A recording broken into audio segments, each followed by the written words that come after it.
Hey there everybody, Don Evans here from WatchReport.com, and today I have the Elliot Brown Bloxworth.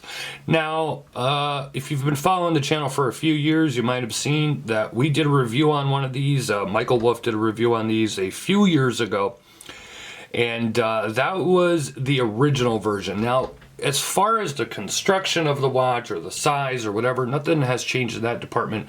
But if you remember the original models, they were a little more, I don't want to say tactical, but different looking. They had the bracelets, the dial colors, you got them in the PVD finishes, whatever. They were a little more rugged looking, I guess maybe what the word would be.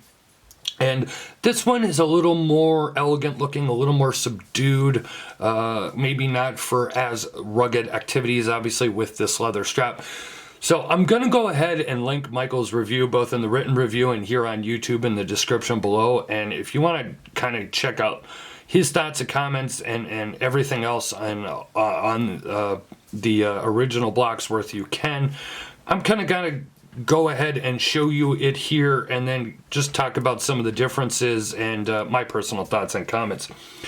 So this version, you're looking at $735 US. It is a 44 millimeter case. It is 53 millimeter lug to lug, so kind of a long watch. 13 millimeters thick. Your strap width is 22 millimeters. Now, this particular version, I've done a couple of Elliot Brown watches here on YouTube and or on Watch Report, excuse me. And the last two I did have sapphire crystals. This one does have the hardened mineral crystal. They go with that because they intend for their watches to be hard used, and there's always going to be this debate. I've seen it for the past 10, 12 years that I've been doing this. I've seen it on forums, groups, comments here on YouTube, you name it, of, you know, some people just prefer sapphire. I am somebody that does prefer a sapphire crystal. And, you know, some people are like, hey, I like the hardened mineral. Yes, it can scratch, but it doesn't break as easily, everything. So that debate can be, you know, argued. You know, that's just an argument that'll probably never end. But you do get a 13 jewel, 12-hour Ronda, 50-30D movement. You got your date at the 5 o'clock position. Of course, this is a chronograph, and you can see your running seconds right there at your 2 to 3 o'clock position. It is water resistant to ISO 2281 and individually tested to 200 meters water resistant. It is shock resistant to ISO 1413. It is, of course, 316L stainless steel case. It does have an anti-reflective coating on the mineral crystal. Triple sealed and knurled 6.5 millimeter crown and push buttons. You have a bolt down case back with oversized seals. External unidirectional rotating bezel, super luminova all over. Screw in steel strap bars with the screwdriver is included, and you do get this oiled leather strap with a nubuck lining. Now, I know I just ran all of that down, and you're like, dear Lord.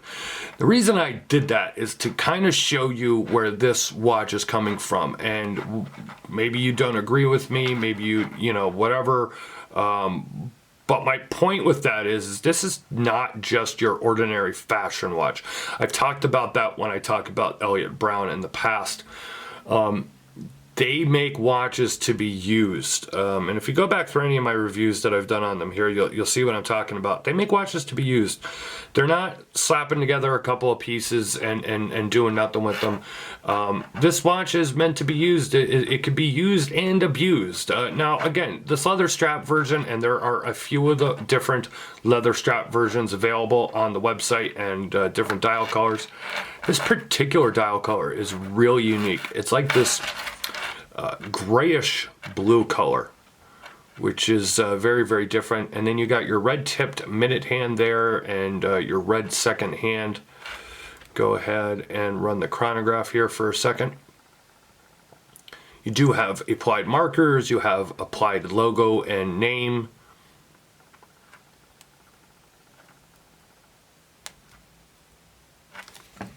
Go ahead and give you a look at the case back. Check out the back of the leather strap. I'm going to talk about this buckle here in a minute. You got a single deployant buckle there, and I'm going to talk about that there on this leather strap here in a minute.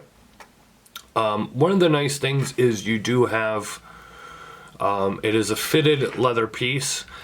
Now, I don't know what this would look like particularly without those fitted pieces there. Like if you were to put a regular strap on here, I'm not exactly sure how much of a gap is going to be between there. There you can see the screw lug bars. You can see the knurling on the pushers for extra grip. Your knurling on your crown. Now this is a push-pull crown. This is not, intended as a dive watch, but it is tested to 200 meters water resistant. But I just want to let you know that it is sealed and everything else, but it is not a screw down crown. Of course, you do have a bezel here.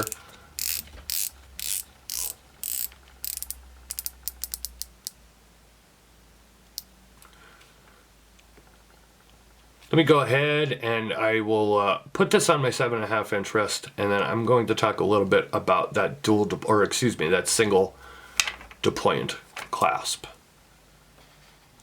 Okay, there you can see it on my 7.5 inch wrist. Looks pretty good on the wrist. To me, it's a very attractive watch. Obviously you can agree or disagree. For me personally, I love the look of this watch.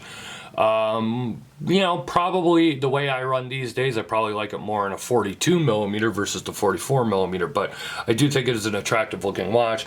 There you can see that 53 millimeter lug to lug on my 7.5 inch wrist, and I do have more of what you call flat wrist, so it doesn't overhang or anything, fits me fine. So here is the deployant clasp. Now this little logo is lumed, by the way. They just do that for an extra added touch. On the bracelet version of these, there is it has like the big ratcheting clasp, and the logo is lumed as well.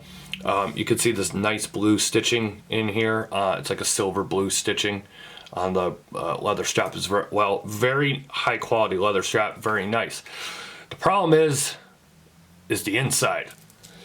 So when I take this off here and I pop this off, this, obviously you can't feel it. It's not like, tap on the screen, you can feel what I'm feeling. This is all just sharp, unfortunately. None of these the bars or whatever you want to call it here of the clasp have been sanded down enough. It's not like, this is sharp here. Like they have very sharp edges on them. It's not going to cut you. Like I can't go open a box with it or whatever. The problem is when it's on your wrist, it just is uncomfortable, and it digs into your wrist. And wear it for a few hours and then take it off, and it's not pretty. I'm also somebody on top of that has like kind of sensitive skin. So when something's like really rubbing against my skin like that, it just, kind of irritates my skin even more. Now, I've always said this could be just my example, but I don't know. I do know it's not comfortable for me at all. I wanted to point that out. It kind of, I don't know, it kind of aggravates me only in the sense because I really do like this watch. I don't find a lot of faults with this particular version. I love the look. I love the unique color of this dial. I like the leather strap in general. But if the clasp was like that, then I kind of wish that they just went with a regular buckle as opposed to the single deployant leather clasp. I know that style clasp, not only does it make the watch look a little more elegant, and whatever, but it also lengthens the life of the strap.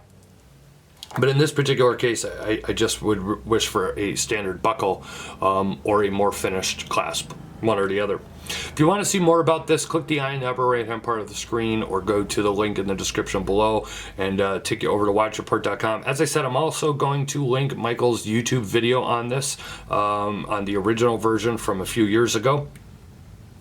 Leave a like or a comment here on YouTube. Hit that notification bell twice so you never miss another review or upload. Follow us on social media. We're on Facebook, Twitter, and Instagram.